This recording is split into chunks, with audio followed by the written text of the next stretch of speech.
आज आपण बघणार आहोत simple future tense. Simple future tense कधी वापरायचा? जर तुम्हाला एखादी ऍक्शन भविष्यात होणार असेल, घडणार असेल, त्याबद्दल बोलायचं असेल तर आपण हा टेन्स वापरतो। तर चला आपण बघूया स्ट्रक्चर काय असतं। तर यामध्ये आपण स्ट्रक्चर वापरतो सब्जेक्ट विल प्लस V1 आणि ऑब्जेक्ट फ्युचर टाइम। भविष्यातला टाइम आपण याच्यामध्ये सांगणार, म्हणजे tomorrow, next week, next month, next year, और आफ्टर मेनी इयर्स, और you can say after 5 minutes also. Okay, so याच्यामध्ये आता भविष्यात होणाऱ्या ऍक्शन्स आपण कशा बोलतो? तर he will go to Mumbai tomorrow, तो उद्या मुंबईला जाणार। She will join class from tomorrow, ती उद्यापासून क्लास जॉईन करणार। I will buy new car on Diwali, मी दिवाळीला नवीन कार विकत घेणार। तर यामध्ये लक्षात ठेवा, आपण भविष्यात होणाऱ्या प्रत्येक ऍक्शन सांगताना विल प्लस V1 वापरणार आहोत। आता आपण पटकन बघूया की निगेटिव्ह सेंटेन्स बोलताना इथे आपण कसं वापरायचे।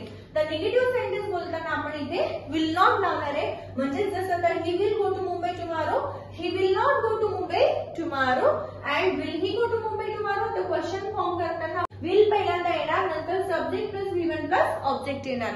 लक्षात ठेवा, परत एकदा सांगते, निगेटिव्ह बनवताना आपण विल नॉट ऍड करणार आहे, क्वेश्चन बनवताना विल पुढे घेणार आहे, नंतर सब्जेक्ट V1 ऑब्जेक्ट घेणार आहे।